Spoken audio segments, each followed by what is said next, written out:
Pernahkah kita sejenak memikirkan bagaimana hidup nenek moyang kita ribuan tahun yang lalu? Mungkin akan terasa membosankan. Bayangkan bagaimana rasanya hidup tanpa ada TV atau gadget untuk hiburan. Tidak ada lemari es untuk mengawetkan makanan, belum ada listrik, apalagi internet. Bagi generasi milenial yang sudah dimanjakan dengan kecanggihan teknologi modern, membayangkannya saja sudah menyesakan, apalagi jika harus menjalani kehidupan yang seperti itu. Tapi tahukah kamu bahwa di tengah keterbatasan hidup yang dialami, nenek moyang kita justru telah mewariskan berbagai hal yang kemudian menjadi inspirasi dari penemuan teknologi masa kini. Yang pertama adalah tempe. Jangan pernah meremehkan makanan yang harganya murah ini. Perlu diketahui bahwa tempe merupakan salah satu kejeniusan nenek moyang kita dalam bidang teknologi pangan. Proses pembuatan tempe memanfaatkan bioteknologi sederhana dengan bantuan rhizopus dari bahan baku kedelai. Penggunaan mikroba atau mikroorganisme pada tingkat sel tersebut ditujukan untuk pembuatan pangan. Sebenarnya cara ini sudah dipergunakan terlebih dahulu di negara lain seperti Cina, Jepang, dan India. Hanya saja mereka mengolah bahan baku kedelai dengan menggunakan ragi. Yang kedua adalah keris. Ternyata sejak awal Masehi, nenek moyang orang Indonesia telah mengembangkan teknologi logam. Orang-orang di zaman itu sudah mengenal bagian kualitas kekerasan logam dan sistem penempaan besi hingga menghasilkan keris. Keris dibuat dengan teknik penempaan yang disertai pelipatan guna mencari kemurnian besi. Bukan cuma itu, penemuan lain yang tidak kalah mengagumkan adalah pemilihan batu meteorit yang mengandung titanium sebagai bahan keris. Titanium dikenal sebagai bahan terbaik untuk membuat keris karena sifatnya yang ringan namun kuat. Kemudian yang ketiga, Candi Borobudur. Candi Borobudur merupakan salah satu warisan pengetahuan dan teknologi bangunan dari nenek moyang kita, yang bahkan hingga saat ini pun sulit untuk ditiru. Seakan tak lekang oleh zaman, Candi Borobudur tetap merupakan bangunan candi yang sangat megah. Dibangun sekitar tahun 824 Masehi oleh Raja Mataram yang bernama Samaratungga dari Wangsa Sailendra. Bangunan ini tidak menggunakan paku bumi untuk mengkokohkan pondasinya.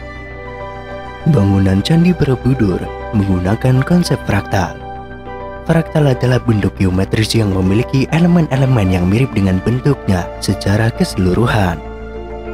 Candi Borobudur sendiri adalah stupa raksasa yang di dalamnya terdiri dari stupa-stupa lain yang lebih kecil. Yang keempat adalah Rumah Gadang. Teknologi bangunan lain yang menjadi bukti kejeniusan nenek moyang kita adalah rumah gadang di Sumatera Barat.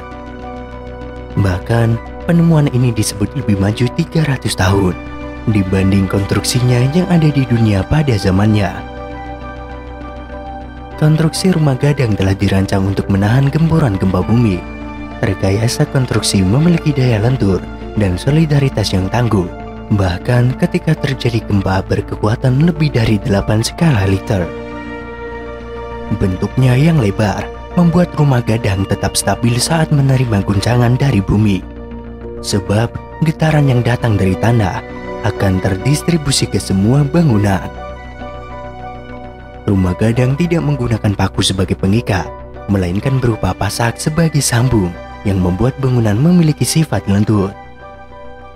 Selain itu, kaki atau tiang bangunan bagian bawah tidak pernah menyentuh tanah, melainkan dialasi dengan batu sandi yang berfungsi sebagai peredam getaran gelombang dari tanah.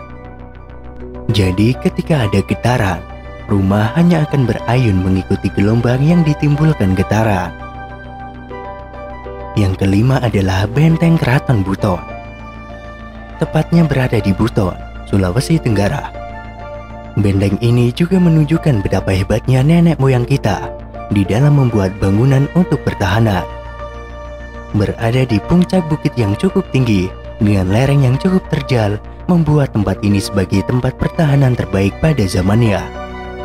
Luasnya sekitar 20,7 hektar yang melingkupi satu kelurahan dan memiliki arsitektur yang cukup unik dengan memakai bahan dasar kapur. Awalnya, benteng ini dibangun dengan tumpukan batu yang disusun mengelilingi kompleks istana. Cara menyusun batunya pun hanya dengan menggunakan adonan kapur hingga dicampur dengan putih telur sebagai perekatnya. Benteng ini memiliki 12 pintu gerbang dan 16 pos pertahanan. Pada setiap gerbang memiliki 4-6 buah meriam dan terdapat gudang mesyu di pojok kanan sebelah selatan dan gudang peluru di sebelah kiri. Masyarakat Buton menyebut 12 pintu gerbang itu sama dengan lubang tubuh manusia, yaitu 2 lubang mata, 2 lubang hidung, 2 lubang telinga, 1 lubang anus, 1 lubang mulut, 1 lubang kencing, 1 saluran sperma, 1 lubang pusat, dan 1 lubang keringat atau pori-pori. Kemudian yang nomor 6, kapal Jung Jawa. Dalam teknik membuat kapal, kemampuan nenek moyang kita tidak perlu diragukan lagi. Adalah kapal Jung Jawa yang menjadi penguasa Laut Asia Tenggara pada awal abad ke-14. Kapal Jung Jawa memiliki 4 tiang layar yang terbuat dari papan berlapis 4. Kapal ini mampu menahan tembakan meriam kapal-kapal Portugis. Kapal dari Kerajaan Demak ini memiliki bobot hingga 1000 ton. Kapal tersebut digunakan untuk mengangkut pasukan Nusantara untuk menyerang armada Portugis yang berkuasa di Malaka pada tahun 1513. Uniknya, kapal ini dibuat tanpa menggunakan paku.